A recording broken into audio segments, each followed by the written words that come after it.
We are continuing our video series with making the ambidextrous blanket.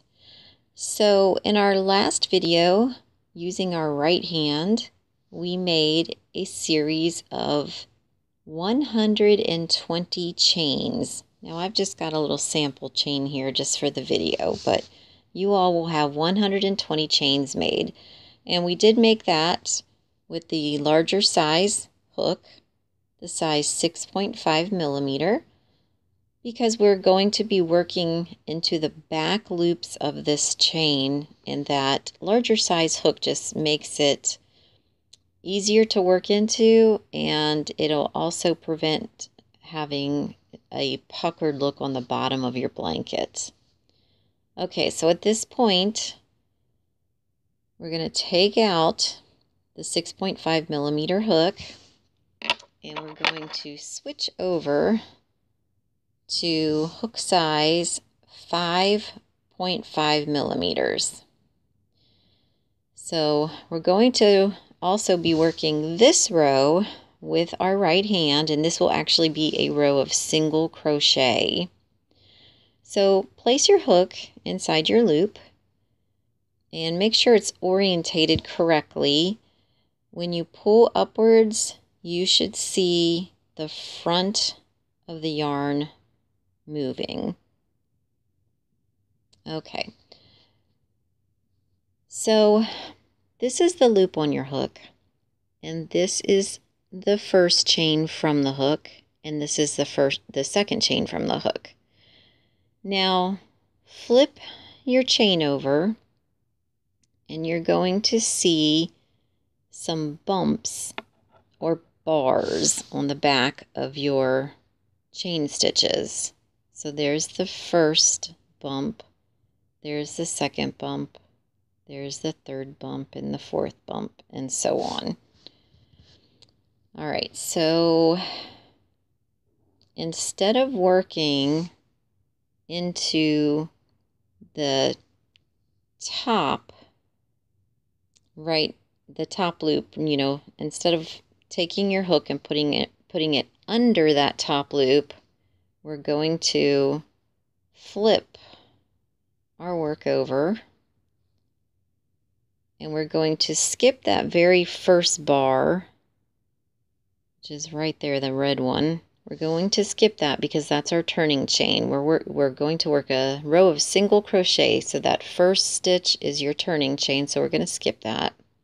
So we're going to go to the second bar, which is right there. So just take your hook and put it right under that bar. Yarn over from the back to the front and pull up a loop. Make sure that you're always sliding your loops to the shaft part of your hook so that you have the correct circumference, which will give you the correct gauge for your project. Okay, finishing this stitch, yarn over from the back to the front and pull through both loops. Okay, so you can see there's the bar that we just worked under. There's the front of our single crochet stitch.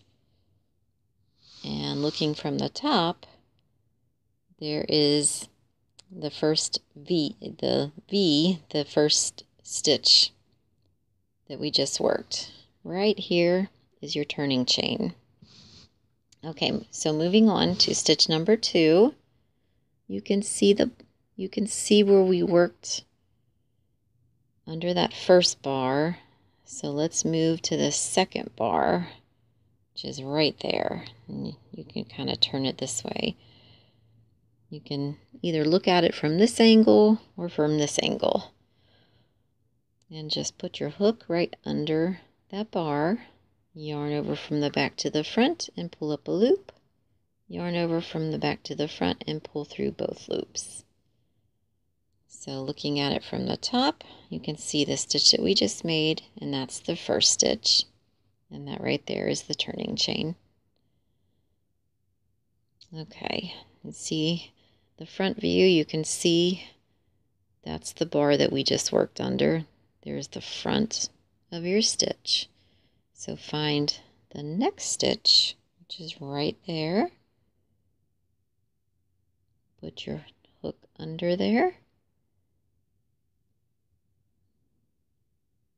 Yarn over from the back to the front, pull up a loop, yarn over from the back to the front, and pull through both loops.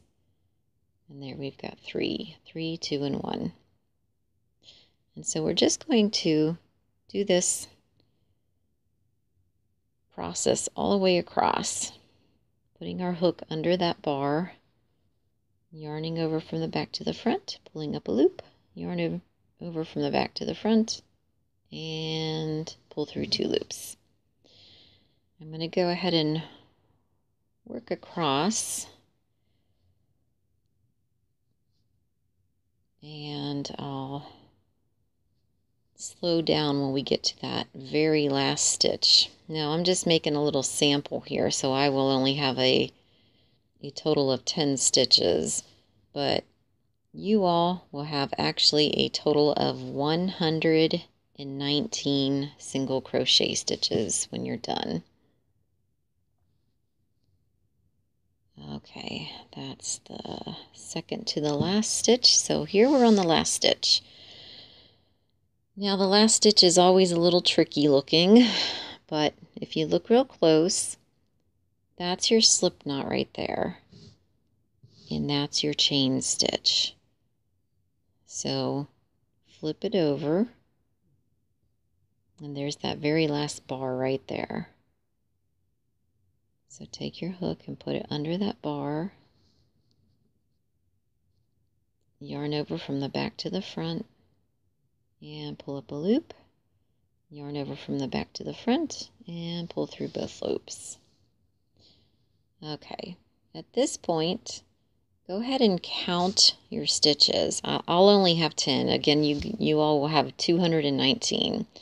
So I've got 10, 9, 8, 7, 6, 5, 4, 3, 2, 1.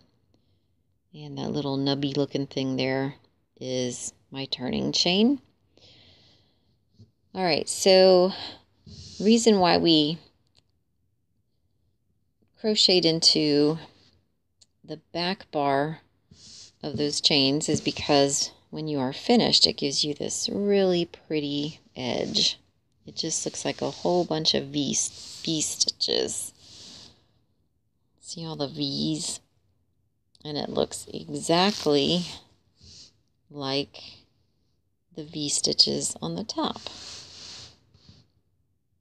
So the bottom of your project ends up looking exactly like the top of your project.